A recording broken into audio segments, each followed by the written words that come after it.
Payment नहीं देगा, अगले 10 साल और 12 साल पेमेंट देगा। देखते हैं ऑप्शन 3 क्या है। नरेश जी आगे चलिए।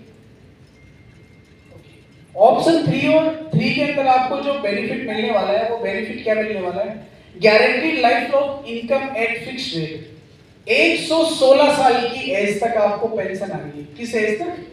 एक बार आपने पॉलिसी बाई की तो आपको पेंशन देने की जो कंपनी गारंटी दे रही है वो कितने साल तक दे रही है?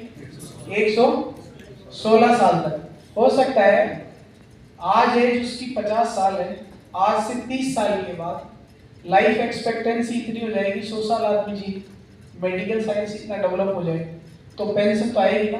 या जनरली भी तो लोग जो स्वस्थ रहते हैं वो जीते ही हैं 90-100 साल, जीते हैं या नहीं जीते हैं? बहुत सारे लोग हैं जो स्वस्थ रहते हैं वो 100 साल जी लेते हैं। तो जनरली लोग जो स्वस्थ लोग रहते हैं वो जीते हैं। तो हम 116 साल तक लाइफ लॉन्ग गारंटीड पेंशन देते हैं। सिंगल और जॉइंट लाइफ, सिंगल और जॉइंट लाइफ दोनों में ये अवेलेबल है। अकेला व्यक्ति भी ले सकता है और वाइफ के साथ भी ले सकता है। Guaranteed addition during the deferment period, guaranteed addition during the deferment period. जो डेफर, जैसे कस्टमर ने 12 साल पैसा दिया, उससे अगले 5 साल उसने वेट किया, तो जब वो वेट कर रहा है तब भी उसके अंदर गारंटीड हम कुछ पैसा ऐड करेंगे। मिनिमम एंट्री एज कितने साल के व्यक्ति को आप पॉलिसी दे सकते हैं? 45 साल एज उसकी कंप्लीट हो चुकी होनी चाहिए। कितनी एज? और 45 से लेके सीनियर सिटीजन गाइडलाइन आप ये मान के चल सकते हो 80 साल तक के व्यक्ति को दे सकते हैं। कितने साल के व्यक्ति को? 45 से 80 साल तक के व्यक्ति को आप पेंशन प्लान ऑप्शन 3 दे सकते हैं। ऑप्शन 3 और 4। Ease of sale, no medical for non high risk cases. हम विदाउट मेडिकल 60 साल, 65 साल, 75 साल के व्यक्ति को बिना किसी मेडिकल की ये पॉलिसी इश्यू कर देंगे। अगर उसके कोई स्पेसिफिक डिजीज नहीं है तो, अगर वो चलता फिरता पुर्जा है, अपनी दिनचर्या कर रहा है, तो उसको हम ये पॉलिसी इश्यू कर देंगे।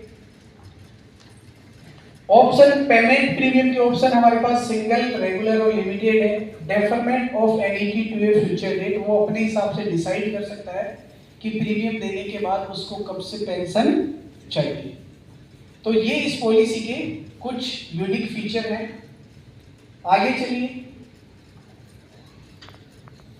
ये एग्जांपल है, थोड़ा सा बड़ा लग रहा होगा तो हम छोटे एग्जांपल से समझने की कोशिश करते हैं। नरेश जी, एक 5 लाख रुपए का वो जीएसटी होगा 2.25%, यानी पहले साल जीएसटी का अमाउंट कितना होगा? 22,500 रुपए, और अगले साल उसका आधा हो जाएगा 11,250 रुपए। 5 लाख रुपए कस्टमर सालाना देता है, 65 साल एज है और अगले 12 साल के लिए प्रीमियम देगा। किस तरीके से ये पॉलिसी काम करती है देखते हैं। नरेश जी नीचे कीजिए।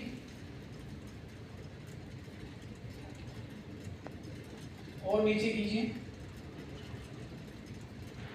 नेक्स्ट पेज पे जाइए। इसको है ना एक बार कंट्रोल माइनस करके, हाँ ठीक है, यहाँ ओके लेते हैं, कोई बात नहीं। कस्टमर ने पहले साल 5 लाख रुपए दिया, दूसरे साल 5 लाख, इस तरीके से कस्टमर, पहले साल कस्टमर ने 5 लाख दिया तो उसमें हमने गारंटीड एडिशन किया 5,03,040 रुपए। कितने ऐड किए? तो पहले साल में ऐड किया, ये दूसरे साल में जाके कस्टमर का जो अकड़ गारंटीड एडिशन देखिए, दूसरे साल में हमने 10,06,080 रुपए ऐड किए। आपको नजर आ रहा है? अकड़ 80 रुपए। और कस्टमर का दूसरे साल में जाके जो डेथ बेनिफिट है, जो डेथ बेनिफिट है वो कितना है? अभी कस्टमर ने टोटल पैसा 2 साल में कितना दिया है? 10 लाख रुपए। एज थी 65 साल, अभी कितनी हो गई? 67। और अभी जो रिस्क कवर है उसका वो कितना हो गया? 20,06,080 रुपए का। ओके, 20 लाख रुपए का उसका रिस्क कवर हो गया। कस्टमर कंटिन्यू पैसा देता है। 5 साल के बाद अगर हम देखते हैं, 5 साल में कस्टमर ने टोटल पैसा दे दिया कितना? 25 लाख रुपए। टोटल पैसा कितना दे दिया? 5 साल के बाद हमने उसमें कितना गारंटीड एड कर दिया? 25,15,200, और टोटल जो उसका रिस्क कवर हो गया वो कितना हो गया? 50 लाख का। पैसा दिया उसने 25 लाख, और अगर 5 साल बाद उसकी डेथ हो जाती है, ये 65 साल का व्यक्ति है, 5 साल बाद हो गया 70 साल का, कितने साल का हो गया? 70 साल की एज में अगर इसकी डेथ हो जाती है तो मिलने वाला क्लेम कितना हो जाएगा? चौहान साहब इतने सीरियस नजर आ रहे हैं। एफजी पेंशन 7 साल के बाद क्या हो गया? जस्ट क्या हो गया? 65 साल का व्यक्ति है और उसका कवर 12 साल तक पैसा दिया, 12 साल में टोटल पैसा कितना दिया?